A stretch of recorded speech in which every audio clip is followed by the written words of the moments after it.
This is the tale of a ruthless, mighty king from a dystopian world who's been reborn into a medieval Isekai realm.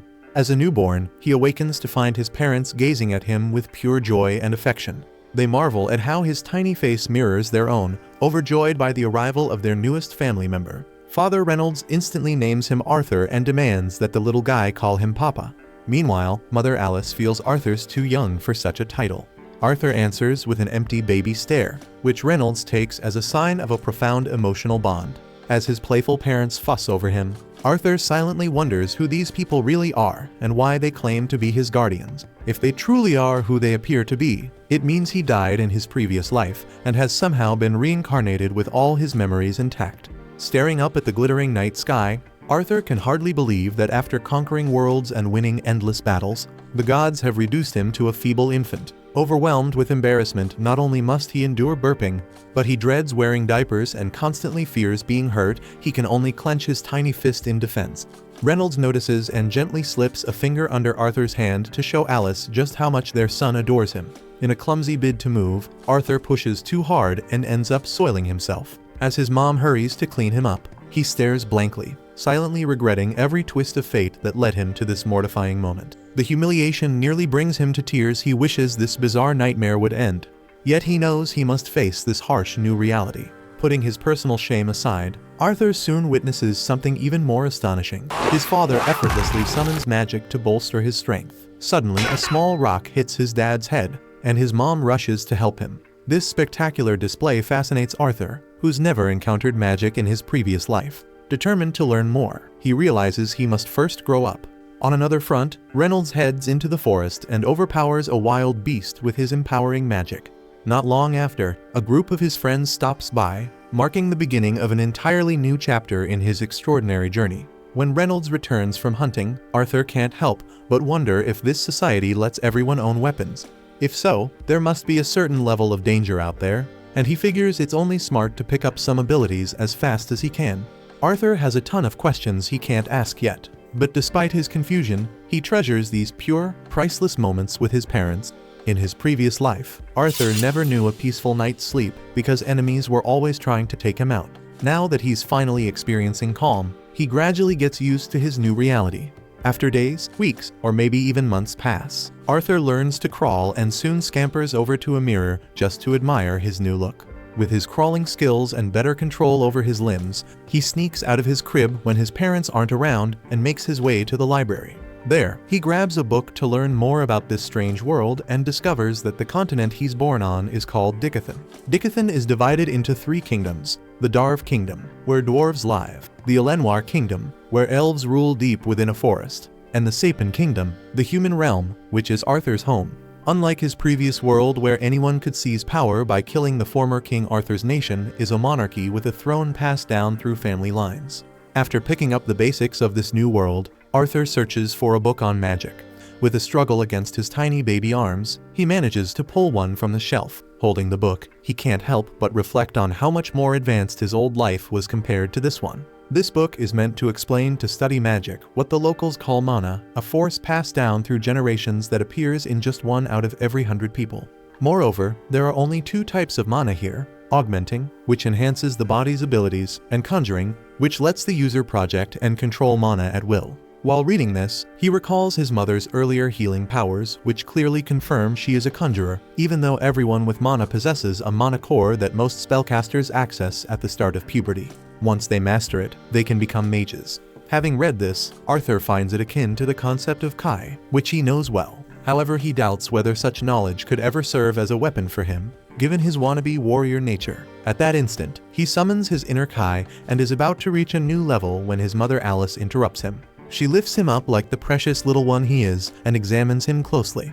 At first, he thinks she's figured him out, but no, she's merely detected the truth. He definitely soiled himself, and the odor isn't subtle at all. While Alice goes to change his diapers, Arthur is distraught by how much his body feels like a prison. He vows to gain more power. Later, Alice spends time recording details of Arthur's life and is delighted by his progress in this world. Yet she is troubled that he has never smiled at them, a thought that saddens her. She looks out the window to find her husband Reynolds teaching Arthur how to use a sword. Reynolds is eager to share Arthur's improvements, but she is angry with him for instructing their young son in such a dangerous skill. She believes he is far too young to handle a sword and scolds her husband loudly. Meanwhile, Arthur watches them intently, using their interactions as a framework to understand the structure of marriage, even as he begins to suspect that the world they live in might be ruled by women. Later that day, Alice takes Arthur to the market, and he is thrilled by everything he sees. Every item he beholds seems like a lesson waiting to be learned. He even gets to observe magic up close, which he finds extremely enlightening. On the way back, as he gradually drifts to sleep, he reflects on how much his family has helped him. Eventually, they return home and Alice carries him to his room. After a while, she chatters about how delighted she is whenever he sneaks out of bed to read, and how curious he gets while at the market. She believes he inherited these traits from his father Reynolds, just like him. She even muses that he might one day set off to explore the world, though she hopes he'll live a more tranquil life. The next day, Arthur watches his father work his magic and is thrilled at the idea of learning up close from him. She assures him that Reynolds is only getting started and urges him to watch even more intently. At that moment, Reynolds boosts his magic, pulling off some impressive advanced maneuvers. Observing this, Arthur immediately deduces that his father is an augmenter, pumped to try a trick of his own. His daydream is abruptly halted when his mom announces it's bedtime.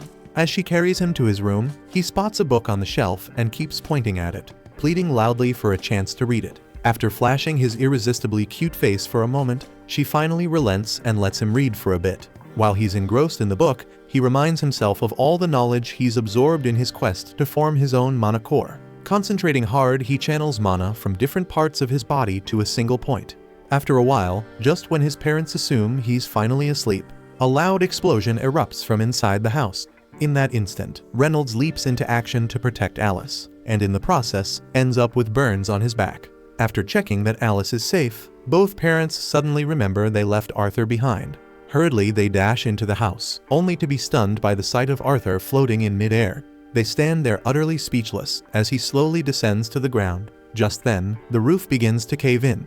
Being just a child, Arthur couldn't dodge in time, but his parents quickly shield him from what could have been a fatal fall. Soon afterward, tears stream down their faces, and for the first time, Arthur finds himself crying too, realizing that Alice and Reynolds would do anything to keep him safe, a sense of security he never experienced in his past life. The story kicks off by giving us a glimpse into Arthur's past life, when he was known as King Grey. Back then, a royal servant was caught trying to assassinate him, and by law, the man should have been executed without question. Instead, the king's council chose to exile him and his entire family back to his homeland. Fully aware that a fate far worse than death awaited them there, the terrified assassin begged King Grey to spare his family. In a ruthless display, King Grey personally slaughtered the man's wife and daughter right before his eyes, a chilling act of twisted mercy that even prompted the assassin to thank him for his mercy. Fast forward to the present. Arthur is now 4 years old and spending time with his father, Reynolds, who gifts him a pair of matching combat gloves just like his own. However, Arthur declines the gloves, opting instead for his wooden sword. He believes that due to his small stature, the gloves would only shorten his reach and put him at a disadvantage. Reynolds doesn't argue.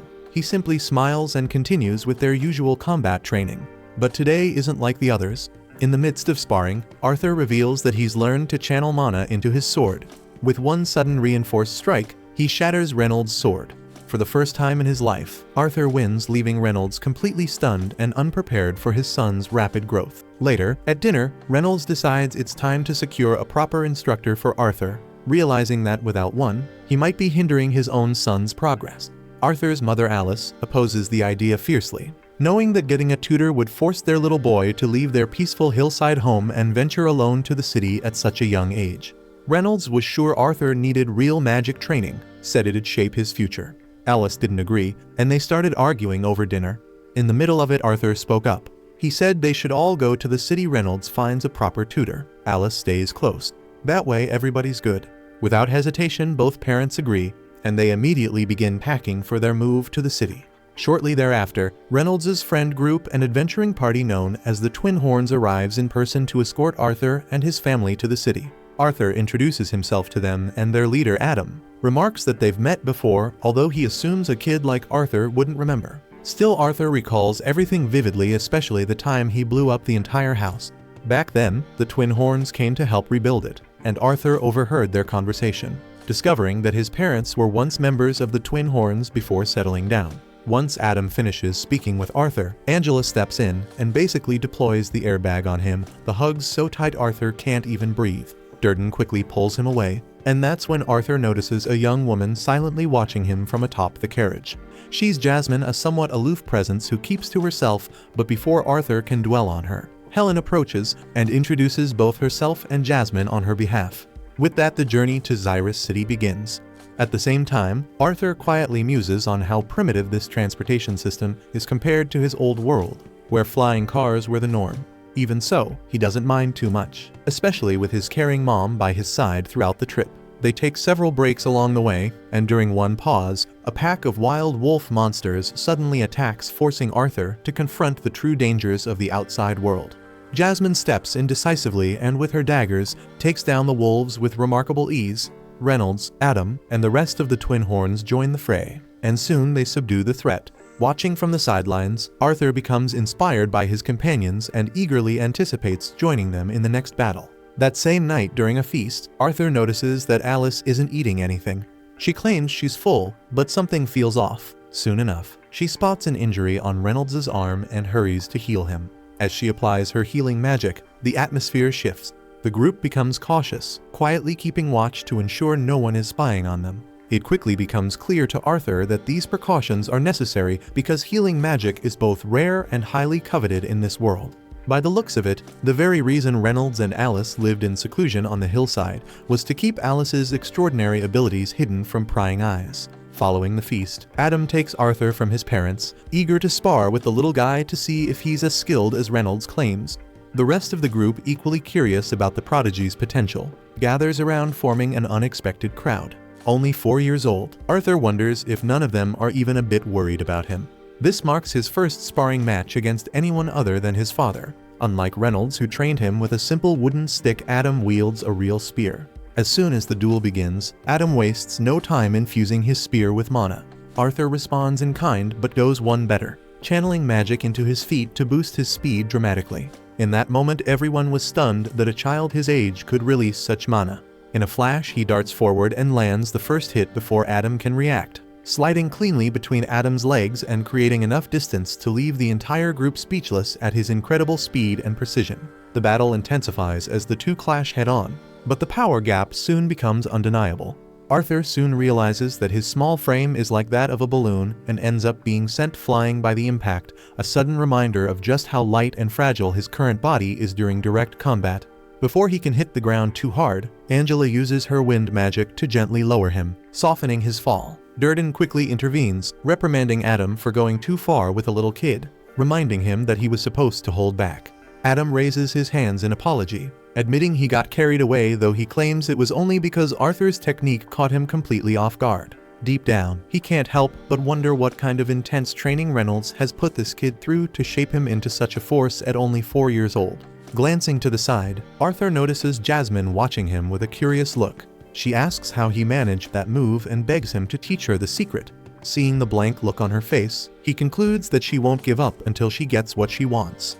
The following morning, the family continues their journey and soon stops at a quiet spot where Arthur can continue his training. Adam shows him how to use a spear while Reynolds demonstrates some impressive gym bro moves.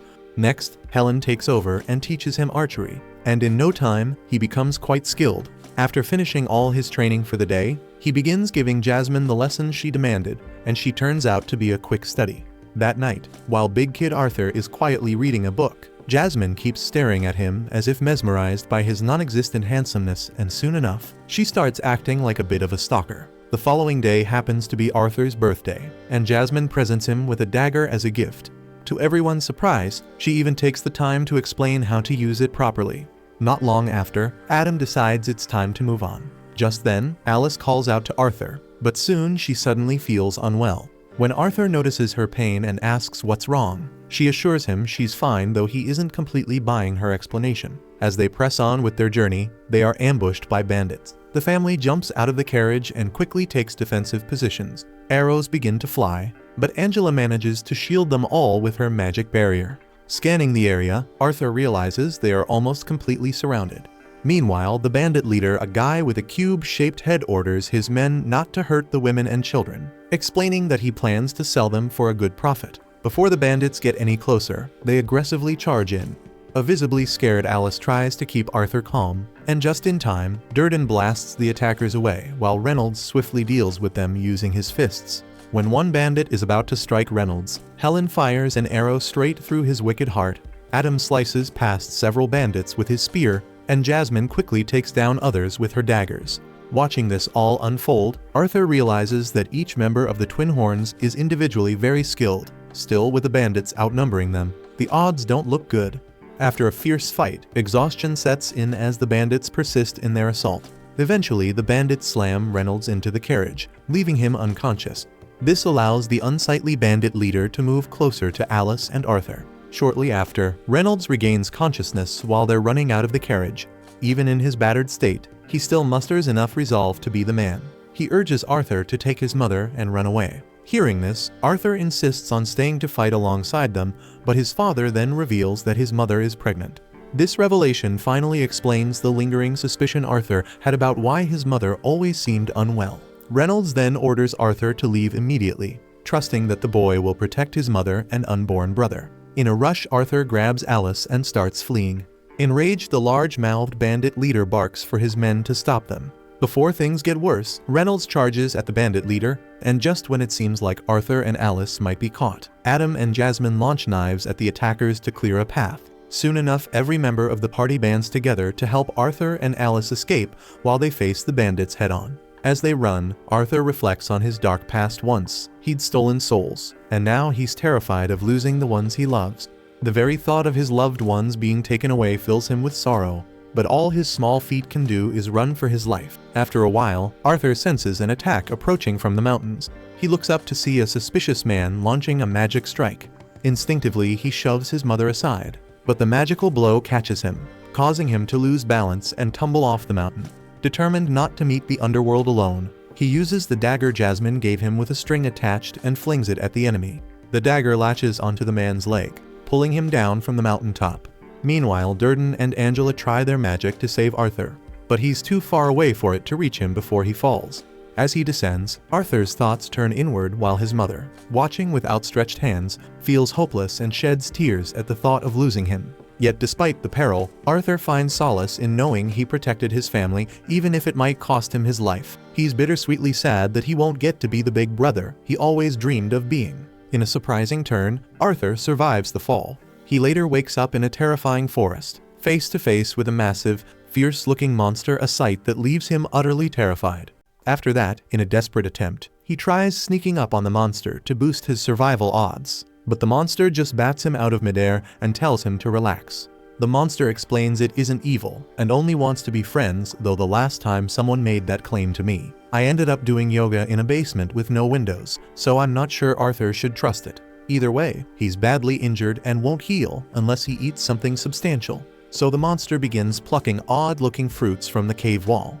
It urges Arthur to eat, but he doesn't trust those strange cave berries and is about to haul himself up to talk his way out. Then his exhaustion hits him like a ton of bricks, and as he fights to stand, he hears a snap in his leg before he breaks down in tears. The monster tells him to cut it out, reminding him that surviving that fall at all is nothing short of a miracle. Arthur has tons of questions, but the monster insists it will only answer if he actually eats the fruit. His stomach protests louder than his doubts, but after popping the first berry in his mouth, he discovers it tastes surprisingly good, like a sweet mix of berries and honey. After polishing off the fruit, Arthur wipes his fingers on his pants and asks if it knows anything about his parents' situation. The monster admits it can't leave the cave to check on them directly. Still, it can see great distances through some magical sense. Then it conjures a glowing, translucent screen that floats in midair. Arthur watches as it reveals his parents fighting and finishing off the rest of the bandits. Seeing them safe and sound makes his heart pound with relief. He can't believe they pulled through. He thanks the monster for giving him the heads up that his folks are doing fine. And since Arthur's gonna be chillin' here for a bit, he figures he might as well buddy up with it. Turns out the monster's name is Sylvia, and she's actually pretty cool. For the next couple days, Arthur kicks back, eats good, and rests up till his injuries get patched. Sylvia stays close, keeping an eye on him the whole time. Soon as he's feeling back to normal, Arthur's ready to bounce and head straight back home. But Sylvia says Arthur wouldn't even make it halfway back home on his own. Right now, he's holed up in her cave on the edge of the elven forest, and this area is crawling with nasty magical beasts and sketchy bandits lurking everywhere. Arthur just isn't ready to handle all that yet. That doesn't mean he's permanently stuck here though. Sylvia can open a dimensional rift, which means she can send Arthur home, or at the very least, somewhere way safer than this forest. It's gonna take a long while for her to get that rift open, though, so Arthur's stuck waiting until then. Since there's not much else going on, he grabs a stick off the ground and starts swinging it around, practicing his sword skills. Days pass by like this, and even though Arthur really enjoys hanging out with Sylvia, he hasn't learned much of anything about her. All he knows is she looks terrifyingly strong. She's clearly hiding from someone, and despite her scary appearance, she's actually incredibly kind. After finishing sword practice for the day, Arthur heads over to his usual rock, sits down, and begins training his mana. Sylvia's impressed that someone as young as Arthur already developed a mana core, but she's certain nobody taught him how to use it properly yet. She holds out her hand, and suddenly a huge amount of mana starts gathering there. Arthur's amazed watching her build up mana while still casting her spell. If he ever mastered something like this, he'd undoubtedly become insanely powerful. But before Sylvia even mentions teaching him anything, she asks Arthur straight up what he's planning to do with all the strength he'll gain from learning this technique. Arthur never really thought about that until now, but when he does, he instantly recalls the bandits who almost wiped out everyone he loves. He tells Sylvia he'll use his new strength to destroy anyone stupid enough to hurt his family. Sylvia isn't thrilled hearing that answer, so she flicks Arthur hard on the forehead, knocking him back. She flat out refuses to teach her skill to someone who thinks that way, leaving Arthur confused as to why she's so bothered. After all, wanting revenge against people who hurt you is just human nature. Sylvia decides to prove a point by lifting her finger and aiming it straight at Arthur's head. She calmly explains that she could easily crack his skull wide open, or she could gently tap him instead. Sylvia gives Arthur the choice, and obviously Arthur isn't looking to die, so he chooses the gentle option. She explains that letting anger and hate drive you might seem easy, but once you give in, your life becomes an empty loop of bitterness. Sylvia doesn't want Arthur throwing his life away like that, so she asks him again what he'll do with the power. Arthur pauses to think once more, this time picturing the smiling faces of everyone he cares about. He finally says he'll use his strength to protect the people closest to him, and Sylvia clearly prefers this answer. At the same time, outside the cave, another monster, who looks a lot like Sylvia, is busy tracking her down and is getting dangerously close. Back in Arthur's past life, he was king, but being king didn't mean he called all the shots. In reality, the senators held the true power, treating Arthur more like their personal war puppet, sending him out whenever they needed ruthless violence.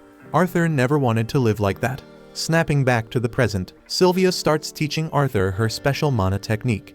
After demonstrating how it's done, she tells him to try it out for himself. Arthur starts pulling in mana from the surrounding air, and once he gets the hang of it, he uses this energy to power himself up. Immediately feeling stronger, he runs to Sylvia, excitedly thanking her for teaching him something so amazing. But suddenly, Sylvia senses someone approaching and quickly knocks Arthur into a pile of rocks, telling him to keep quiet. Arthur has no clue what's happening, so he peeks out from his hiding spot and sees another creature who looks just like Sylvia. Sylvia clearly recognizes him, surprised he managed to find her here, but he doesn't waste any time, demanding Sylvia come along immediately. Sylvia firmly refuses, so he instantly launches an attack. Arthur wants to jump in to help, but Sylvia's voice echoes in his head, telling him not to worry about her. The monster tries convincing Sylvia it'd be easier to cooperate, otherwise he'll have no choice but to kill her. Sylvia, however, would rather die than listen to him, so she quickly gathers her mana, unveiling her true form. Turns out Sylvia's a dragon, and in this form, her strength is on a whole other level. She fires a massive blast at the other monster, but he manages to block it, warning Sylvia that she's being reckless, especially considering the current state of her body won't allow her to survive using that much power. Sylvia knows she's probably not going to make it through this, but she's accepted it, having already lived a long and fulfilling life. She succeeds in pushing the other monster into a wall, but he isn't finished yet and quickly retaliates, unleashing several powerful blasts towards Sylvia. She takes significant damage, yet right now her biggest concern isn't herself, it's Arthur, because the fight is dangerously close to the spot where she had knocked him. When the monster fires another blast at her, she realizes dodging isn't an option without risking Arthur's safety, so she channels all her remaining strength to intercept it, temporarily freezing time in the process. With everything around them frozen, Sylvia quickly tells Arthur it's safe to come out of hiding. Arthur cautiously approaches, eager to ask Sylvia about everything going on, especially now that he knows she's actually a dragon, but there's no time left for explanations.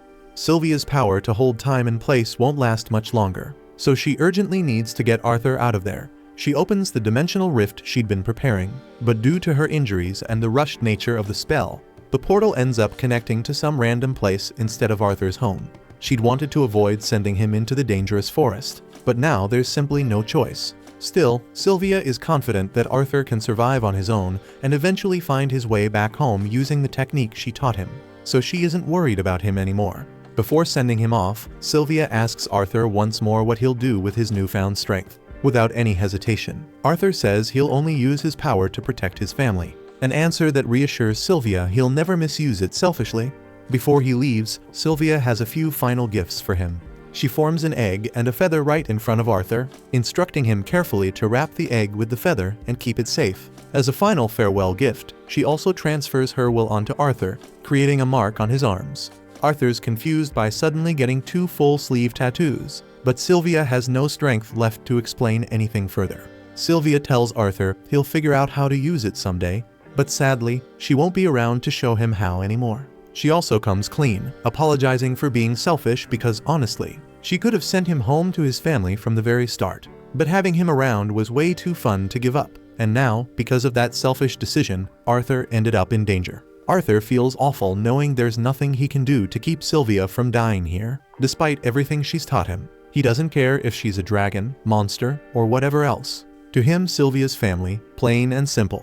Arthur even says she's kinda like a mom, but Sylvia gently reminds him he's already got one of those.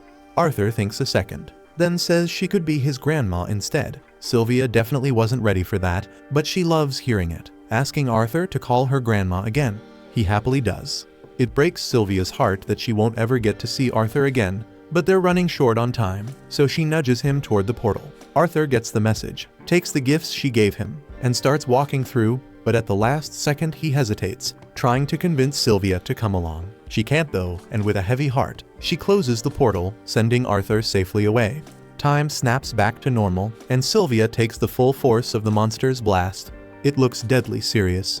She drops to the ground motionless, but the monster isn't buying it. Sylvia's too strong to die from just one hit, but he makes a huge mistake letting his guard down as he closes in on her.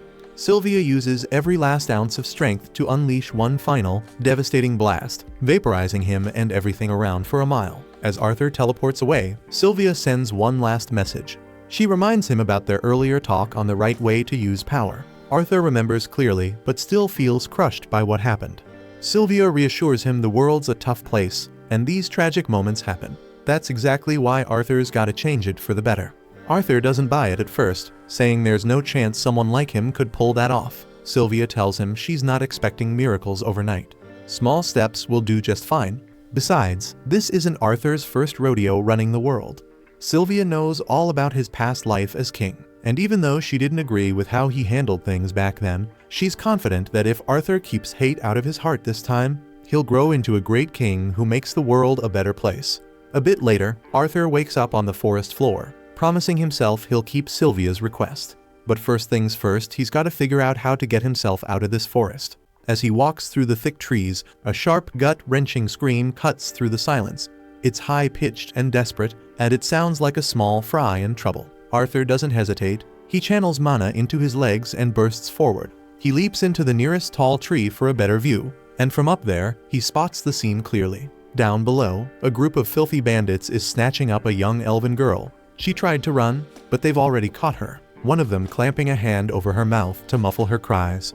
These guys know what they're doing. They tie her up without wasting time and toss her into the back of their carriage. Elves fetch a high price on the black market, and they're planning to cash in the moment they clear the forest. Watching this all unfold, Arthur's hands ball into fists. The sight sends him right back to the day his own family was ambushed. He remembers the fear, the chaos, and the bandits talking about selling the women and kids off while keeping him alive for labor. That rage begins bubbling up again. His first instinct is to drop down and wipe them all out on the spot, but he stops himself. Sylvia's voice echoes in his mind, reminding him not to lose control. He takes a breath, focuses, and calms that storm inside him. If things ever start to feel dull again, go check out anime scar recaps. Jumping in now could get the girl killed, so he decides to wait. He starts tailing them quietly through the trees, keeping his presence hidden. The bandits keep moving until nightfall, then set up camp when it gets too dark to travel. Arthur finds a nearby perch and watches them carefully, debating whether to wait until they reach a town or strike now. That decision becomes easier when he overhears one of the bandits mention how elves are his favorite. Arthur's blood boils again. He knows he can't risk leaving the girl alone with these animals any longer, but he still needs full cover of darkness. So he sits down and meditates, letting his mind clear and his senses sharpen. He knows what's coming. What he's about to do won't be clean, and it won't be pretty. Once the forest is completely dark, Arthur opens his eyes. It's time. As he prepares to move, he notices a group of horned wolves nearby. They're leashed and quiet, too quiet for wild beasts. That's when he spots the magic collars around their necks. They're enchanted, probably to keep the wolves obedient. Arthur smirks. If the bandits can use them, then maybe he can turn that magic against them. That's when Arthur tosses a couple of rocks at the wolves to rile them up, and the sudden howling draws the bandits' attention right away. The leader snaps at one of his men, telling him to go shut those damn things up before they bring trouble. The bandit walks over and kicks one of the wolves in the neck to make it stop barking. And just as he's focused on that, Arthur sees his chance. He summons his blade and drops behind the man, slashing him down within seconds. He grabs the weapon off the ground, and when another bandit comes to check out the noise, Arthur jumps on his back and slices his throat before he can react. That's already 2 down, but Arthur's body is starting to wear out, and he knows he can't drag this out for much longer. Another bandit comes over, probably wondering what's taking the others so long, and Arthur rushes in to strike him fast too. He aims to finish it in one blow, but he misses the vital area, and the man screams, loud enough to alert the rest of the camp. The bandit leader quickly realizes Arthur's a mage, and that changes things. He doesn't want to kill him anymore, since selling a young mage could make him way more money than the elf girl ever would. He starts building mana into his arms and swings at Arthur, who jumps back and tries to counter with a kick, but the leader dodges easily. Arthur throws his knife to catch him off guard, but the bandit catches it mid-air and uses it against him, knocking Arthur down in the process. He grabs him by the ankles and lifts him up just to humiliate him, mocking how a kid could never match the strength of an adult. Arthur knows he's right, and instead of struggling, he uses that moment to cast a fireball straight onto the bandit's knee. While the man's yelling in pain, Arthur grabs the same knife and stabs him in the head, ending it for good. Now only the wounded bandit remains, and Arthur walks over and finishes him off without a word. Once it's done, he heads over to the carriage to check on the girl inside. She's been blindfolded the entire time, unaware of what's happening. Arthur unties her and tells her it's all over now, doesn't need to worry. She says her name is Tesha, and as Arthur helps her step out of the carriage, she notices the blood on his hand and looks up at him, her eyes full of quiet concern. Arthur figures it's only natural for a kid to be freaked out by the sight of blood, so maybe letting her see bodies all over the ground isn't the best move right now. He tells Tesha to wait right there for a minute while he goes around and covers the corpses with a tarp he found in the camp. Tesha asks what happened to the men who took her, and Arthur doesn't feel like going into the whole murder part, so he tells her they had a bit of an accident, and they won't be a problem anymore. She doesn't ask any more questions after that. Arthur grabs her stuff out of the bandit's carriage and hands it to her, telling her it's time for him to head out.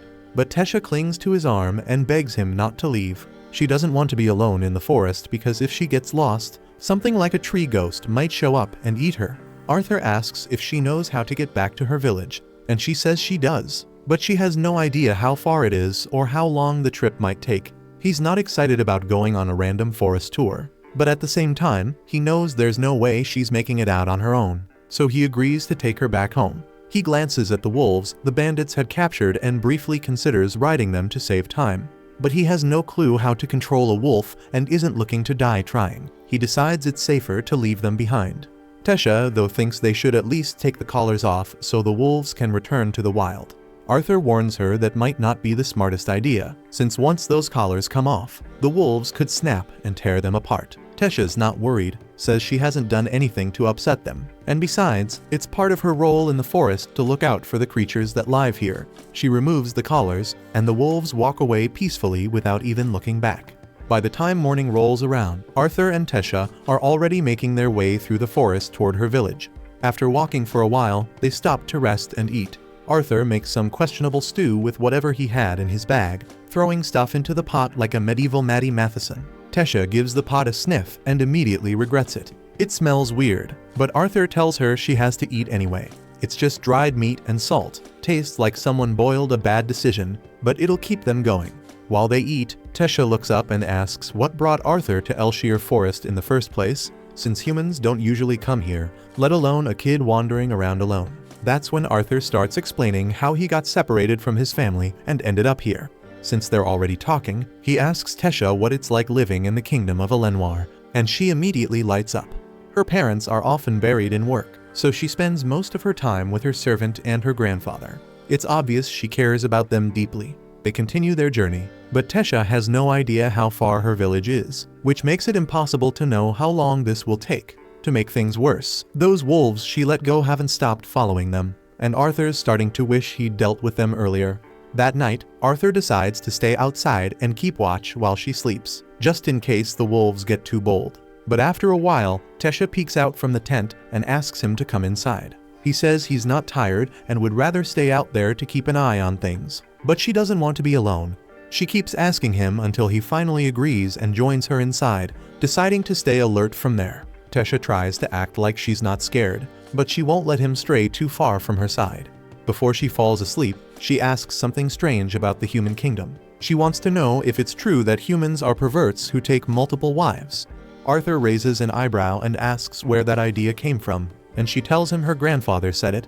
Arthur admits that kind of behavior exists, mostly among nobles, but says regular people don't live like that. Tesha seems to accept that and falls asleep right away. Over the past few days, Tesha has been warming up to Arthur. She's smiling more and seems to have forgotten about the slave traders, but she's still hopeless when it comes to survival. She can't even cross a creek without help, so Arthur has to carry her across himself. All of a sudden, a deep sharp pain shoots through Arthur's chest. He leans against a tree, trying to catch his breath, and Tesha runs off to look for herbs that might help.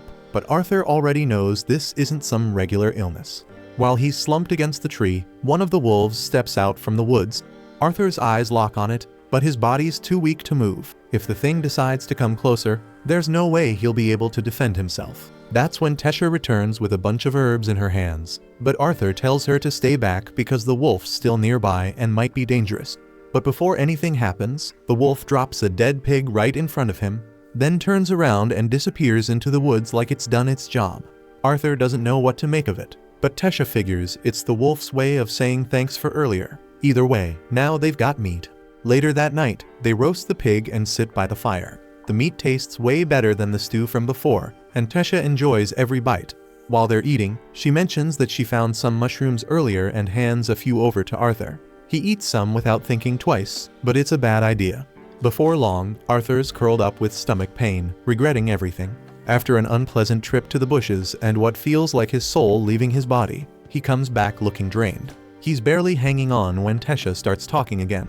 She tells him her grandfather used to read her stories about humans and dwarves and how she always wanted to visit their kingdoms. But she was never allowed to go since elves don't trust other races. Halfway through her story, she realizes Arthur hasn't heard a word she said. He's already half asleep. Then she covers him with a blanket and tells him to rest easy. In the morning, they set off again, but Arthur's chest pain is getting worse. Tesha says sorry for not being able to help, but Arthur tells her not to worry about it. To distract him, she asks if she can start calling him Artie since they've spent so much time together. Arthur says he's cool with it, and Tesha's surprised he didn't tease her for it. Then Arthur messes with her a little by acting dramatic and swearing he'll forever honor the moment the great Lady Tesha made him her friend. She tells him to quit playing around. Arthur laughs and reminds her how she was clinging to him at night because she was scared. Tesha snaps back, saying that was a totally different situation. Jokes aside, Arthur realizes this might be the first real friend he's ever had. Back in his old life, people either avoided him or feared him. No one ever got close. Right then, Tesha spots something ahead and calls Arthur over. He figures it's just some weird tree or maybe a bug she thinks is cute. Instead, it's a massive tree with a glowing portal in the middle of it. Tesha turns to him, holds out her hand, and says this is the entrance to her village. She tells him to come with her. Things take a turn the moment Arthur steps foot in the elf village. The elves, still holding a deep grudge against humans, surround him instantly and hold blades to his neck. He turns to Tesha, thinking she'll speak up for him. But to his surprise, she just stares him down with a cold, blank look and says nothing. Arthur feels the sting right away. It hits him like betrayal. After everything they went through, he thinks she set him up. He can't believe he let himself trust anyone again. He's been through this before. Back in his past life, betrayal was a regular visitor. And now, here it is again. The elves raise their weapons, ready to take his head off, while Tesha just stands there. Then finally, she speaks. As soon as she hears one of the guards mention killing Arthur, she tells them to stop. One of them pushes back, calling Arthur a dangerous human. Tesha shuts that down fast, saying he's the only reason she made it home alive. You'd think that would make them back off. But no, the lead guard decides she must have been brainwashed, so he's still planning to go through with it. Before the sword can drop, a new voice cuts in. A man steps forward and orders them to release the boy. That's Virion, Tesha's grandfather and the former king of the elves. Unlike the others, he's got some sense. He believes Tesha and thanks Arthur for saving her. He even apologizes for how things were handled. From his perspective, it looked real suspicious. The missing princess suddenly shows up with a random human kid. Still, he gives Arthur the benefit of the doubt. Arthur breathes a little easier, relieved that he's not getting killed today. But then another bomb drops. Tesha's a princess. They traveled together for days, and she never once brought that up. Right on cue, her parents arrive after hearing their daughter's been found. Tesha runs straight into their arms, emotional and relieved. That's when it all clicks for Arthur. If she's royalty, then these two must be the king and queen of Eleanor. Only difference is, they're not nearly as calm as Virion. The second Tesha's father spots Arthur, he demands to know what a filthy human is doing in his kingdom. Then he gives the order capture the human and execute him on the spot. But the guards don't budge. Even though Tesha's father is technically the king, Virion's word carries more weight around here. And right now Virion says Arthur stays safe, so nobody dares touch him. Everyone's terrified of the old elf. Virion calmly reminds the king that Arthur is the reason Tesha made it home safely, so treating him like a criminal isn't an option. Tesha jumps in, demanding that Arthur be invited into the castle as an honored guest. Her father hesitates, clearly uncomfortable. Humans normally aren't allowed anywhere near the elf kingdom, much less inside the castle. Still, he knows better than to trigger a meltdown from Tesha, so he reluctantly agrees. With things finally settled, everyone gets ready to head to the castle. Before they go, Virion pulls Arthur aside and mentions he wants to talk privately later. Arthur feels a bit uneasy about this, sensing Virion's incredibly strong presence. But he doesn't get much time to worry because Tesha immediately grabs his hand and starts pulling him along, eager to show him around. It's Arthur's first time in the elf kingdom, and he's amazed by how different everything is compared to the human kingdom. Yet the elves clearly aren't fans of humans. Everywhere Arthur goes, elves stop what they're doing just to stare at him as he walks beside Tesha. No one openly says anything rude though. Now that he's officially a royal guest, Tesha is really the only one openly welcoming him. Still, something's bugging Arthur. He can't figure out why Tesha took so long to speak up earlier when the guards were about to execute him.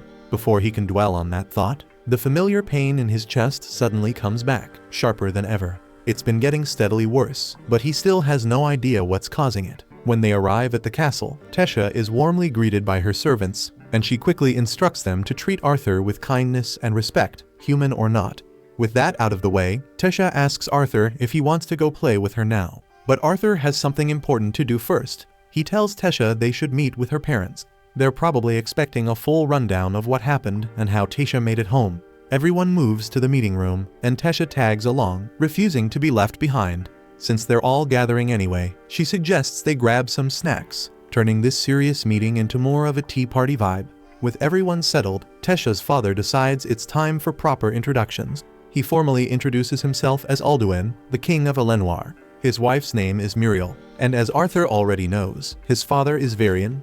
Arthur politely introduces himself as a humble commoner from the kingdom of Sapin. He knows full well that under normal circumstances, a human like him wouldn't even get close to Eleanor, much less meet the royal family, so he sincerely thanks them for welcoming him here. Alduin is caught off guard by Arthur's mature attitude, especially since he's just a kid. but he's more interested in hearing exactly what happened to Tesha and how she ended up lost in the first place. Arthur lays it out clearly how he got separated from his family during a bandit attack and ended up stranded in the elven forest. Of course, he leaves out his secret meeting with Sylvia in the cave. When he reaches the part about rescuing Tesha from slave traders, Alduin's anger boils over. He can't believe humans would dare try to sell his daughter into slavery. Arthur calmly reminds Alduin that elves have been guilty of slave trading themselves, so humans aren't the only ones at fault. Varian cuts in, curious how Arthur managed to free Tesha from such dangerous men. Arthur casually states that he killed all of the slave traders himself. One guard immediately objects, yelling there's no way a kid could pull that off alone.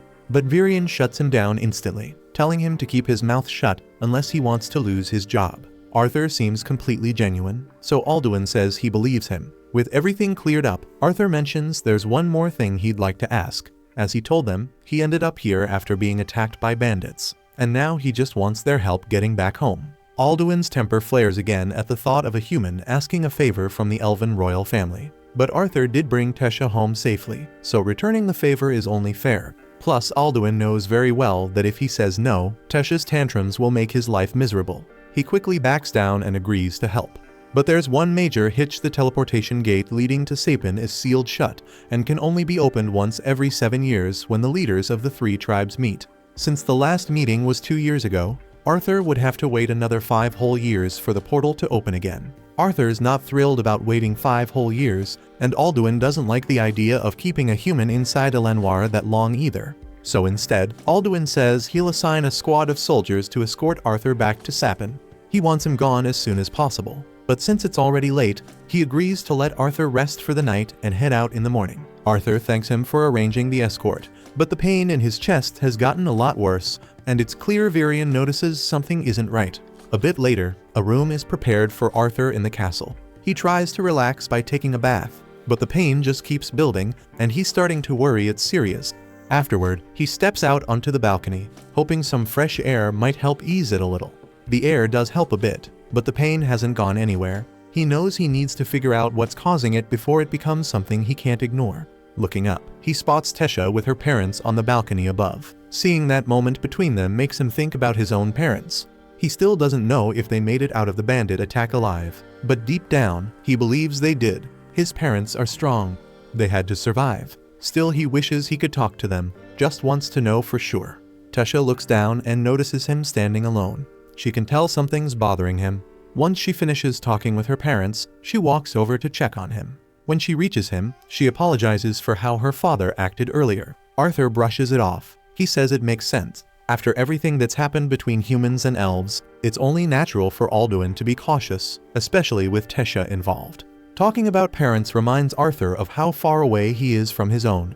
He starts wondering if they'll even be happy to see him again. They were only on that trip because of him, so part of him feels like this is his fault. He also can't help blaming himself for not being strong enough to protect them when the bandits attacked. That guilt's been sitting on his shoulders since day one, but Tesha doesn't let him spiral. She grabs his face with both hands and shakes his head like she's snapping him out of it. She doesn't know much about Arthur's parents, but if they're anything like hers, she's sure they'll be overjoyed the moment they see him again. Out of nowhere, the hallway starts glowing as a swarm of fireflies drifts in, lighting the space with a warm shimmer. Caught in the moment, Arthur finds himself thinking back to his parents and the way they used to smile at him. Ever since his rebirth into this world, they've always shown him love. Not once did they make him feel like he wasn't wanted. So what was he even afraid of? Thinking they'd turn on him after everything that happened. He realizes he's been letting the baggage from his past life creep in and mess with his judgment. That old paranoia has been clouding how he sees people. He even doubted Tesha earlier, thinking she might have betrayed him. But standing here now looking at her, all he sees is a kind-hearted girl who'd never hurt a friend. Then, in a split second, Arthur senses something flying straight at Tesha. He reacts instantly, snatching it out of the air and powering up his mana ready to strike back. But when he spots who threw it, he freezes. It was Varian. Arthur's stunned. The idea that Varian would attack his own granddaughter hits hard. Varian calmly explains that he never meant to harm Tesha. What he threw were just fireflies, and she wouldn't have felt a thing. Still, he's impressed that Arthur picked up on the threat and responded that fast. Turns out this whole stunt was a test. Varian needed to see for himself whether Arthur really had the power to take down those slave traders. After that quick reaction, there's no doubt left in his mind, because Arthur wasn't bluffing. Tesha rushes over, telling Virion to quit messing with Arthur.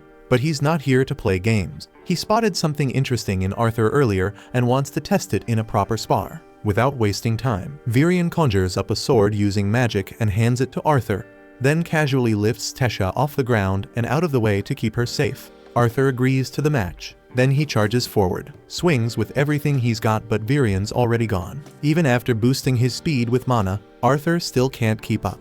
Just when he thinks he's found an opening, Virion casually smacks Arthur's sword with his palm and shatters it completely. A shard from the broken blade flies toward Tesha, but Arthur quickly hurls the rest of the sword at it, knocking it away before it reaches her. He doesn't stop there. With nothing left in hand, he lunges at Virion using pure mana. But Virion counters effortlessly with his own energy. His strength is on a completely different level, and Arthur's clearly outmatched. Still, quitting isn't in his nature. After getting blown back, he digs in, charges again, and manages to land a solid hit right on Virion's forehead. It doesn't do much damage, but Virion's impressed. Arthur actually slipped through his guard and landed a blow. He's fired up and ready for another round until Tesha sneaks in and pinches him from behind, scolding him for going overboard. Arthur says it's fine. In fact, he feels honored that someone as strong as Virion even thought about testing him. While the energy's still high, Virion looks Arthur in the eye and says he wants to take him in as a disciple. Arthur's caught off guard. That kind of offer isn't something he expected. But Virion's dead serious. He asks Arthur if he's willing to accept. Arthur's not sure what to say. His mind jumps straight to his parents. He hasn't even told them he's alive yet, if that's the only issue. Virion says he has a way for Arthur to talk to them right now. Arthur's interested, but before he can respond, that sharp pain hits his chest again, stronger than before. Virion notices right away and tells him the truth. Arthur has inherited a beast's will, and if he doesn't become Virion's disciple, that power will end up destroying him. After taking in all that terrible news, Arthur heads to bed, but his mind won't shut off. Between being away from his family and the thought that he might not make it out alive, the anxiety eats away at him until he slips into a nightmare. He finds himself trapped, haunted by some sleep paralysis demon clinging to his chest. Then he hears someone calling his name. He opens his eyes and sees Tesha sitting on top of him. She's been trying to wake him for a while, but he kept mumbling about some kind of monster. She's clearly getting annoyed, tells him to hurry up and get dressed. Virion's already waiting for him outside. Arthur climbs out of bed and starts changing. While he's pulling on his clothes, Tesha asks if he's really planning to stay and become her grandpa's disciple. Arthur still isn't sure. It all depends on whether Virion can actually help him contact his family. If he can at least talk to his parents and let them know he's okay, that would be enough. Once he's ready, Arthur and Tesha head downstairs together. But as soon as they open the doors, they hear Alduin yelling at Virion. He can't believe Virion's considering letting Arthur live in the Elf Kingdom. Taking in a human as a disciple would break generations of tradition. But Virion doesn't care. He likes Arthur and has already made up his mind. Tesha jumps in to defend Arthur, but Alduin immediately shuts her down, saying it's obvious she wants Arthur to stay. Virion isn't interested in hearing Alduin's side either. He cuts him off and tells Arthur and Tesha to get in the carriage. They've got somewhere to be. The trip is long, and before they reach their destination, Tesha falls asleep. Arthur looks over at Virion and asks if it's going to take much longer. Only this time he calls him Grandpa. Virion cracks a smile, clearly amused at how fast Arthur ditched the formalities. But if things go well and Arthur ends up staying under his guidance, then he's basically part of the family anyway. Virion doesn't mind the casual tone. In fact, he's happy Tesha finally has someone around. She's the only child in line for the throne, and most other kids keep their distance. Even the ones who did try to befriend her ended up hurting her in some way. That's left her guarded and slow to trust. But with Arthur, she lights up, laughs, plays, and just enjoys being a kid. For that, Virion couldn't be more grateful. Arthur's not the most trusting person either, but when he looks at Virion, all he sees is a genuine, warm-hearted old man. There's nothing fake about him, just someone who feels safe to trust. For the first time in a while, Arthur lets his guard down a bit. The carriage finally reaches their destination, and Arthur gently wakes Tesha. They all step out together, and Arthur's curiosity starts building. If someone as powerful as Virion made the trip out here, then whoever they're visiting must be seriously important. Virion stomps up to the door and yells for Rinia to show herself already. He leans in to listen, only to get smacked right in the face when the door swings open. After shaking it off, he introduces her as a special kind of mage. one he believes can help Arthur reach out to his family. Rinia invites them inside so they can get started. The place looks like any regular home, and all Arthur sees is a simple bucket of water on the table, which makes him wonder how any of this is supposed to help. Rinia explains that she's a seer, a rare type of mage who can glimpse fragments of someone's past or future. She gives Arthur a quick reading and immediately picks up on how unusual he is. There are pieces of his past she can't even access, though she admits her visions are never complete anyway. But Arthur isn't here to learn about his past. He just wants to make sure his family knows he's alive and okay. Rinia nods, pushes the bucket toward him, and tells him to focus on his parents. The clearer he imagines them, the better the result will be. She activates her power, and in just a few moments, Arthur starts seeing his parents. Alice is in the kitchen, finishing a pot of stew that's clearly meant for more than 2 people. Reynolds loves this dish, but neither of them has much of an appetite anymore. Arthur's absence hangs heavy over the house, and as far as they know, he died when he fell off that cliff. Reynolds blamed himself to the point where he nearly became an alcoholic. But with Alice pregnant, he couldn't fall apart completely. They had to stop searching and move to the city, where Reynolds quickly picked up work. In a matter of weeks, he made enough to get them a new home. But none of that changed how they felt. No job or fresh start could ease the pain of losing their son. Then out of nowhere, they hear Arthur's voice. It fills the room, but they can't see him anywhere, and their first thought is that they're hearing his ghost.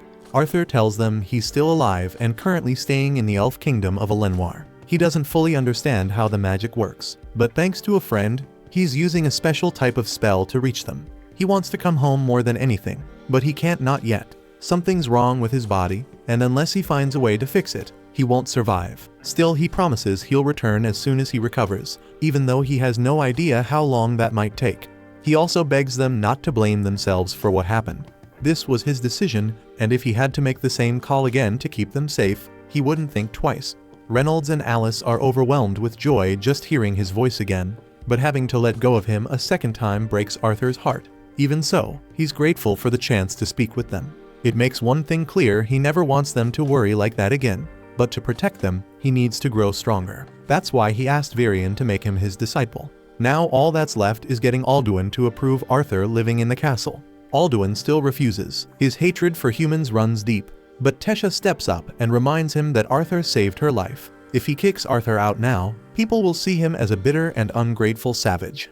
Alduin tries to argue that Arthur's presence could stir up serious issues in the kingdom, but Varian already planned for that. He tells Alduin to make a public announcement that Arthur is officially his disciple, and with Varian's influence, no one would dare protest or question it. With that, Arthur is granted permission to stay in the royal palace. After the meeting ends, Alduin walks over to him and apologizes for the way he acted earlier. He may still dislike humans, but Arthur doesn't seem like the others. And more importantly, Arthur saved his daughter. As a father, that's something he can't ignore. He tells Arthur that from now on, he can think of himself as part of the family. Arthur stands there, surprised at how quickly both Alduin and Muriel changed their tone. Then again, with both Varian and Tesha backing him up hard, it's not that surprising Alduin finally gave in. Arthur thanks him and says it's an honor to be welcomed into the royal castle. But Tesha cuts in, saying that's not enough. If Arthur's really going to be part of their lives now, then she wants him to be allowed to play outside with her. Considering Alduin already accepted him, he sees no problem with that and agrees to let them go out together. With permission granted, Tesha grabs Arthur's hand and pulls him into town, excited to show him around. Arthur's once again amazed by how vibrant and unique elven culture feels. Tesha knows the area well and tells Arthur there's a snack shop down the road that sells some of the best stuff, but it's super popular, and if they don't hurry, it'll all be gone. She tugs on his arm, rushing him forward, and Arthur's happy to go along with her until he accidentally bumps into a kid along the way. It was clearly a mistake, but the kid immediately starts throwing insults, yelling at Arthur for getting his filthy human germs on him. Arthur's standing there, wondering how this kid's got the nerve to talk like that. Tesha tells him to let it go. It's not worth the trouble. Normally Arthur would have agreed and walked away, but then the kid, whose name is Faerith, starts talking trash to Tesha, saying she shouldn't be hanging out with human garbage like Arthur and should be spending her time with someone like him instead. Turns out Faerith's from elven nobility and clearly thinks he's hot stuff, so Arthur decides to have a little fun with him. He smiles and acts like he's honored to meet him, then purposely mispronounces his name as Fartrith. Faerith loses it, but Arthur plays innocent, saying sorry like it was a slip-up. He tells him next time, he'll make sure to show the proper respect and turns to leave with Tesha. But Faerith doesn't let him go, for all his arrogance, but he's not dumb. He knows Arthur's messing with him and refuses to let the insult slide. He steps forward and challenges Arthur to a duel, saying the honor of his family name is at stake.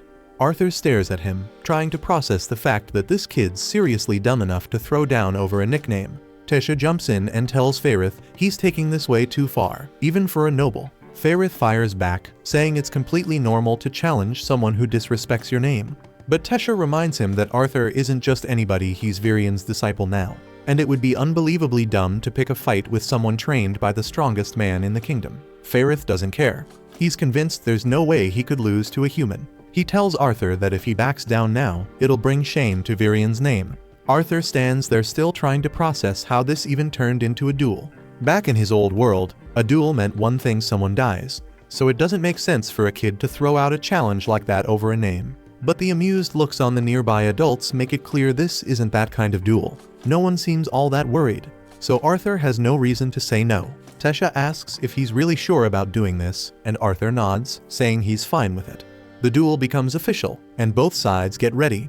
As it kicks off, Faerith charges in with a stick in hand, full of confidence. But confidence only gets you so far. Arthur waits, lets him get close, then drops him with a clean punch to the face. Faerith's out cold before he even knows what hit him. His friends rush over panicking, but Tesha's completely unfazed. She figured it would end like this. Since the duel's over, she grabs Arthur's hand and pulls him away. She's still got plans and doesn't want to waste the day. The two of them spend the whole afternoon wandering through shops and stores, checking out everything the town has to offer. After a while, they take a break on a quiet balcony. Tesha asks when Arthur's training with Varian is supposed to begin. Arthur tells her it starts tomorrow morning, but it's obvious something's weighing on him. He thinks back to what Varian told him. This training won't be easy. It's gonna be brutal, like getting dunked in boiling tar day after day, for years, with no support from his family. Varian needed to be sure he was ready. But Arthur didn't flinch, said yes on the spot. Even now, knowing what's ahead, Arthur's fired up. He's ready to face whatever comes, no matter how rough it gets, because he wants to be strong enough to build the future he's been dreaming about. Tesha tells him she'll work just as hard so she won't fall behind.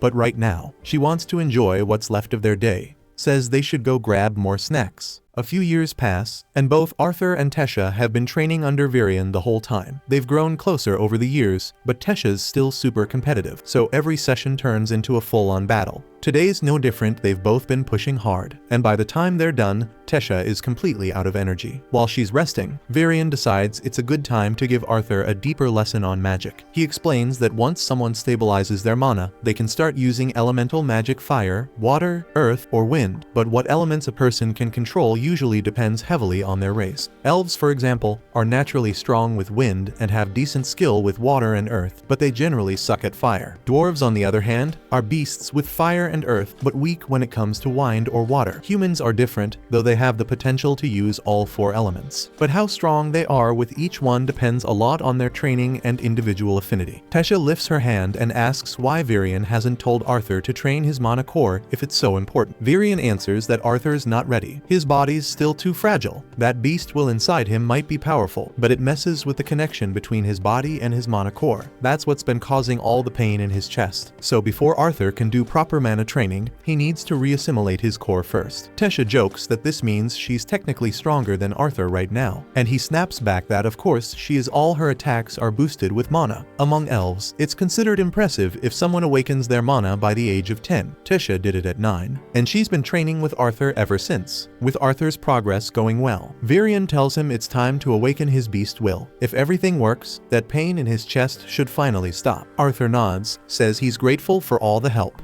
and tells Varian to get started. Arthur sits down, and Varian begins the process. Tesha stands nearby, clearly nervous, unsure if Arthur's going to be okay. Varian admits Arthur might feel a little discomfort, but it shouldn't be anything serious. Then he activates the awakening and Arthur immediately lets out a scream. A huge burst of energy shoots out from his body, sending both Varian and Tesha flying backward. The awakening worked technically speaking, but the pressure it put on Arthur's body knocked him out cold. Varian and Tesha were both on edge after that, rushing him back to the castle and laying him in bed so he could recover. When Arthur finally wakes up, the first thing he sees is Varian sitting beside the bed. Varian asks if he's feeling alright, and Arthur nods, saying he feels okay. That's when Varian leans in and asks if there was anything unusual about the beast Will he received. A reaction that intense is rare, even among strong beast tamers. Arthur had planned to keep his meeting with Sylvia a secret, but at this point there's no use hiding it. He looks at Varian and tells him the truth: the beast Will came from a dragon. Varian freezes, stunned by the confession. It's hard to believe, but the power coming off Arthur's body does feel close to what he'd expect from a dragon. He tells Arthur he can't let anyone know about this. If word got out, people from all over would come looking for him, and none of them would have good intentions. With that out of the way, Varian tells Arthur he's scheduled to return home in 4 months. Arthur is caught off guard. He thought he still had 2 more years before the next inter-race gathering, but it turns out there's been a new cultural exchange program arranged, and the portals to Xyrus City will open way sooner than expected. Arthur asks if Tesha knows, since she'd take it hard, but Varian tells him the king and queen are talking to her about it right now. That night, Arthur lies in bed with the egg Sylvia left him, still trying to process the idea of leaving Tesha behind in just 4 months. While he's thinking, he notices the egg beginning to crack. Moments later, a small baby dragon hatches right in front of him. At first, Arthur's worried, but the dragon turns out to be cute and calm, at least for a second. He gently picks it up, only for the little thing to sink its teeth into his arm. Arthur pulls back in pain, dropping it, but instead of regular bite marks, a glowing crest appears where he was bitten. The mark links Arthur and the dragon together, letting him feel its emotions even if he doesn't fully understand them. Since he's going to be the one raising her now, he decides to give her a name, calls her Sylvie, in honor of her mother Sylvia. Arthur drifts back to sleep, but a few hours later, Tesha quietly enters his room. She wants to talk about him leaving in 4 months, but when she pulls the covers back to wake him up, she spots Sylvie curled up next to him. The sight instantly makes her forget what she came for. Arthur wakes up startled, thinking something's wrong, but then he sees Tesha just melting over how adorable Sylvie looks, so he rolls over and goes back to sleep. Later that day, Arthur and Tesha head to the training grounds for their session with Varian. Along the way, Tesha keeps trying her best to win Sylvie's affection, but after nearly squeezing the life out of her earlier, Sylvie's keeping a safe distance. When they reach Varian, his eyes land on Sylvie resting on Arthur's head, and he completely freaks out. He never thought he'd see a real dragon in his lifetime. While Tesha continues messing with Sylvie, Arthur explains that she hatched during his beast Will awakening yesterday. He wonders if keeping a baby dragon around might be risky. People could figure out what she really is, but Varian assures him there's nothing to worry about. Dragons are basically myths at this point. No one would ever guess Sylvie's a dragon. Arthur can just claim she's some rare creature that looks dragon-like and leave it at that. With that cleared up, Varian says it's time to get started. Now that Arthur has awakened his beast Will, he'll need to train both his beast core and mana core at the same time. The only real way to do that is through experience, so Varian begins to transform. Once the transformation is complete, Varian tells Arthur his training starts now. Arthur gets ready, expecting an attack, but the moment Varian steps forward, he disappears. Arthur tries defending, but he can't track him. He knows Varian is still around, but no matter how hard he looks, there's no sign of where the attack will come from. It's an incredible ability, but Arthur isn't trying to get wrecked as part of a lesson, so he throws his hands up and surrenders immediately. As soon as he gives up, Varian reappears right behind him. Arthur complains, saying there's no way he can fight that. Varian could have hit him with a 30-hit combo, and he wouldn't even know what happened. That's the power of a Shadow Panther's beast Will. It gives Varian the ability to manipulate wind so precisely that he can erase every sound he makes while moving. Varian's transformation looks amazing, but it's far from flawless. It drains a ridiculous amount of mana. Not that it mattered much, since he never planned to fight Arthur in that form anyway. He mostly just wanted to show off a little. After giving Arthur a good taste of what a beast Will can do, he summons a sword and tells him it's time to start the real training. A few days pass, and Arthur's already showing big progress with his beast Will. The pain in his chest has finally stopped, and his body's gotten strong enough to keep up with Varian's shadow movements. But more than that, he's finally been able to enjoy life like a normal kid, spending the rest of his time hanging out with Tesha. One day, while Arthur and Tesha are out together again, they run into Faerith in the middle of the street. Arthur doesn't recognize him at all, which ticks Faerith off, so he immediately challenges Arthur to another duel. As expected, it doesn't go well. Faerith ends up flat on the ground in half a second, and his friends just stand there wondering how he lost so fast. Arthur still doesn't remember him, him, so Tesha reminds him that this was the same kid who challenged him to a duel years ago. Arthur laughs, saying that day was actually kind of fun. He offers Fairith a hand to help him up as a friend, and Fairith takes it, finally deciding he's done trying to fight Arthur. Arthur then asks if Fairith and his friends are going to be part of the upcoming cultural exchange, and Fairith proudly confirms it. He says he was chosen because of his great skill, but the truth is every noble kid got selected automatically. Arthur turns to Tesha and asks if she's going too, but Fairith jumps in and says no. The royal family doesn't want to risk their delicate little princess getting kidnapped again. While that sounds reasonable, Tesha doesn't take it well being called helpless ticks her off, and without thinking, she punches Fairith square in the face and sends him flying. He's out cold from the hit, and now Tesha's standing over him like nothing happened. Arthur quickly grabs her and drags her away before a crowd gathers. Once they get far enough from the scene, Arthur starts scolding her, saying a princess can't just go around punching people whenever she feels like it. Even if Fairith had it coming, it still looks bad. Though honestly, with the kind of past Arthur lived, he's not exactly one to lecture anyone about violence. Tesha doesn't see what the big deal is. She's pretty sure Fairith's still breathing, but Arthur keeps nagging her like her dad. So she calls him an old fart and takes off crying her eyes out. After dark, Tesha's still in her room crying her heart out. So to cheer her up, Arthur quietly sneaks up to her window and invites her to come take a walk through the forest. She agrees, and as they stroll under the moonlight, she asks if this is really okay. Arthur tells her not to worry if they happen to run into kidnappers. They're strong enough to handle it or get away. Besides, the view under the night sky is totally worth the risk. He checks if she's starting to feel sleepy, and though her eyes are barely staying open, she insists she's fine. Arthur tells her she can rest if she wants, but since this might be the last night they spend together like this, Tesha says she's staying up no matter what. She's so drowsy she starts seeing monsters hiding in the trees. Arthur laughs, teasing her for still being afraid of ghosts at her age. Tesha snaps back that she's not scared of ghosts, and that she's only shaking because it's cold. To prove it, she tosses more wood into the fire. Then she asks Arthur to tell her something about the human kingdom, hoping it'll help her stay awake. But Arthur admits he doesn't know much about it himself. He's never actually been there. Tesha says she wishes he could stay here forever. Arthur says he'd love that too, but doing that would mean giving up on ever seeing his family again. He looks over to keep talking, but Tesha's already fast asleep, so he pulls the blanket over her and calls it a night. Eventually, the day of Arthur's departure arrives. Before he goes, Virion gives him a special gift, a magical compass that will always point toward the elf kingdom. In case Arthur ever wants to return, Arthur thanks him, but when he looks around he realizes Tesha isn't there. He asks if anyone has seen her, but it turns out she couldn't bring herself to watch him leave. The portal finally opens, and Arthur is about to step through when he suddenly hears his name. Tesha comes running down the street, trying to catch him before he's gone, but halfway there, she trips and falls, so Arthur rushes over. He helps her up and starts rambling, telling him he better take care of himself or she'll never forgive him. Arthur knows how much she's holding back right now, so he gently pulls her into one last hug. He tells her how much he's going to miss her.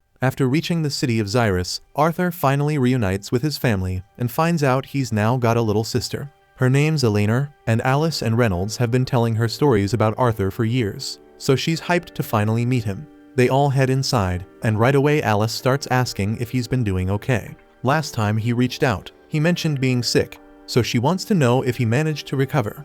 Arthur tells her he's doing fine and there's no need to stress about it, but he knows they deserve to hear what happened. So he begins telling them about everything he went through after they got separated.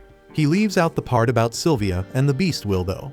Instead, he talks about meeting Tesha and the time he spent living in the elf kingdom while working on his condition. Alice checks again, asking if he's really alright, since if anything went wrong now, they wouldn't have the means to help. Arthur reassures her it's not going to happen again. He can't tell them the full truth about the beast will, so he says it was because he awakened too early and that messed up his mana core. Arthur doesn't feel great lying to them, but until he's strong enough to handle the fallout, it's safer to keep some parts to himself. That's when Reynolds notices Sylvie. He asks where Arthur picked her up. So Arthur quickly makes something up and says he found her in a mana beast's den. He brought her back and made her his pet, and Eleanor seems to like her a lot. Anyway, Reynolds still has more on his mind, so he stands up and asks Arthur what level his mana core is at now. Alice immediately scolds him, saying he shouldn't be picking a fight with their son right after he got home. But Reynolds says he's just curious to see how far Arthur's come. Arthur doesn't take it personally, but before answering anything else, he wants to know what kind of job Reynolds has to afford such a nice place. Reynolds explains that he's a security instructor at the Helstia auction house, and his mana core is currently dark orange. Arthur's impressed by that, especially since hitting orange is no small feat. Mana cores go from black up to white, and the closer you get to white, the stronger your core becomes. Reynolds has always been a weird kind of mentor, so it makes sense he's constantly working on his body. But turns out, all that time, he was training his mana core too. Reynolds is clearly proud of himself, so he leans forward and asks Arthur where his core is at now. Arthur casually tells him he's already reached light red. Reynolds lets out a loud damn when he realizes Arthur is almost on his tail. Forgetting Eleanor's in the room. Now she's stomping around the place, throwing out dams at the couch, and even baby Sylvie. Reynolds still can't wrap his head around the fact that Arthur is just one step away from passing him in strength. There's no way he's letting that slide, so he challenges Arthur to a sparring match in the garden right now. Arthur is down for it, but before they can even make it outside, the doors swing open and Vincent walks in, asking if Reynolds' boy is back yet. Reynolds introduces him as Vincent Helstia, the guy who owns the auction house and technically his boss. Vincent and his wife Tabitha are both excited to finally meet Arthur after hearing so much about him, and Arthur returns the respect, saying it's an honor. Vincent's a bit surprised at how polite Arthur is. He knows for a fact that didn't come from Reynolds. Soon after, they introduce Arthur to their daughter Lilia. She's quiet at first, not saying much, until her eyes land on Sylvie sitting on Arthur's shoulder, asks if she can pet Sylvie, and once Arthur gives the nod, she's hugging Sylvie like they've known each other for years. While Lilia is busy cuddling, Reynolds pulls Arthur aside and tells him that since Vincent technically owns the house, they might want to get his permission before breaking anything. Vincent immediately gets suspicious the moment he hears Reynolds say the word spar, and his fears come true once he realizes Reynolds and Arthur are getting ready to fight in the garden. Everyone heads out to watch, but Vincent still has doubts, asks if it's really okay for Arthur to spar with Reynolds, because it's hard to believe a kid that age has reached light red core already. Alice reminds him that Arthur's always picked up things fast, and besides, he's got no reason to lie. Tabitha tells him to sit back and enjoy the show. Truth is, Arthur could have reached orange long ago, but his beast will training meant he had to put the mana core stuff on hold. Even so, he's more than ready to show off a few new tricks he's been sitting on for a while. As soon as the spar kicks off, Arthur and Reynolds start trading hits. Reynolds is surprised at how far Arthur's come, though he still manages to push him back with raw strength. After a few exchanges, some space opens up between them, and Reynolds decides it's time to turn things up. He wraps his hand in flames and gives Arthur the chance to back out now if he's not ready. In this world, every mage has an elemental affinity, something they naturally connect with. Conjurers can shape and cast these elements with ease, but it's not so simple for augmenters. Still, once an augmenter reaches a high enough level, they can tap into their affinity and use it to enhance their physical attacks. That's what Reynolds is doing now, and it makes him a whole lot tougher to deal with. Not planning to fall behind, Arthur charges mana into his arms and goes all in. They clash again, this time more evenly matched, but Reynolds still hits hard enough to send Arthur flying. Luckily, Arthur's time training under Varian gave him a serious head start. With all the knowledge from his past life backing him, he was able to master fire magic quicker than expected, and Varian encouraged him to push even further. Arthur gathers mana again, but instead of fire, sparks begin to dance across his skin. He's generating lightning now. Reynolds can hardly believe what he's seeing. Arthur is actually using an advanced form of fire magic. But Arthur isn't done. While he's channeling lightning, he reaches behind with his other hand and bends the water from a nearby fountain, sending a wave of it straight at Reynolds. Reynolds blocks the water, but he's completely stunned. Not only can Arthur use lightning, but he's using both fire and water in the same fight. He's so proud of Arthur that he just pulls him in and gives him a big hug, asking how in the world he learned to do all that and whether he's hiding any more surprises. Arthur admits he's only recently figured out how to summon lightning, and he's still working on controlling it better, but he's getting there. Elena runs over to check on both of them, while off to the side, Vincent and Tabitha are standing there speechless. What Arthur just pulled off isn't something any normal kid should be able to do. Later that night, the whole group gathers for dinner, and Vincent just won't stop bragging about how unbelievable Arthur is.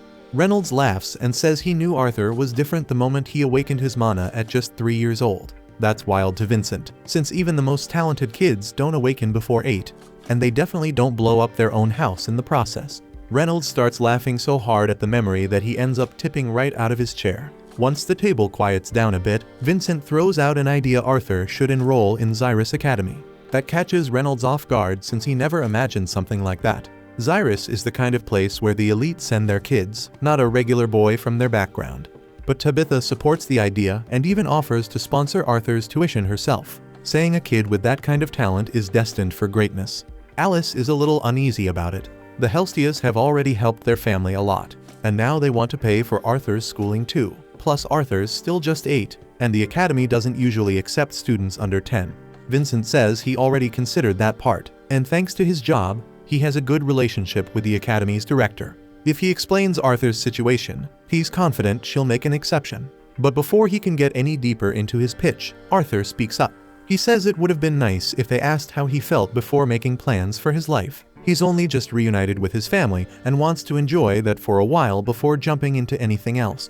Then he politely excuses himself and walks out into the hall, still not used to the layout of the house. As he wanders, Lilia calls out and warns him not to head toward the basement unless he wants to get lost. She offers to show him around instead, and since Arthur's got nothing better to do, he follows her. She brings him to one of the side rooms where the house servants usually hang out. Everyone in there already knows who Arthur is after all. He's the kid who torched the garden earlier during that wild match with Reynolds. Arthur feels bad and apologizes, but no one seems too upset about it. Lilia asks Maria if there's any leftover duck, and Maria says there is, but teases her to watch how much she eats, since she's already been packing on some extra weight lately. One of the staff quietly mentions that Lilia tends to come here whenever things start feeling too much for her. Her parents have been piling on the pressure, pushing her through non-stop lessons because they want her to awaken as a mage. Sure, Lilia wants that too, but it's a lot for a kid to handle, and sometimes she just needs a space to breathe. That night, Arthur is chilling with his parents, enjoying the time they've got together. Even though he looks older and acts more mature, they can tell deep down he's still their Arthur. They're proud of how talented he's become. And yeah, he's likely going to be an amazing mage one day, but it wouldn't matter either way. They'd love him just the same no matter what. They'd stick around and chat more, but they figure he's probably worn out from everything, so they both wish him a good night. Before they leave the room though, Reynolds brings up what Vincent mentioned earlier. He doesn't want to seem like he's pushing anything, but every word Vincent said came from a good place. He tells Arthur nobody's forcing him to enroll in that school if it's not something he wants. The following morning, Arthur rushes downstairs because he hears he's got visitors. Turns out the twin horns are here. They heard Arthur was back and came to check in. He's glad to see them, but Angela's even more excited. She runs up and pulls him into a huge hug like she's afraid to let go. Once she finally releases him, Arthur greets the rest of the group, but then Jasmine steps forward and starts patting him down. At first it's a little weird, but she's just making sure he didn't end up with any lasting injuries. After checking, she pulls him into a hug and says sorry for everything. She feels guilty for not being able to protect him the day they got separated, and now that she sees he's okay, it's a huge relief. They all sit down not long after to catch up, and Arthur finds out that twin horns were working in a distant city called Ediston. They got a pretty rewarding job out there, but had to come back to the capital for another commission. Listening to their stories hits Arthur hard. He realizes he barely knows anything about the kingdom of Sapin, let alone the whole Dicathan continent. Living as an adventurer could open his eyes to a lot, but the thought of walking away from his family again is something he's not sure he can deal with right now. Thanks for watching. Please hit like and subscribe, it makes all the difference.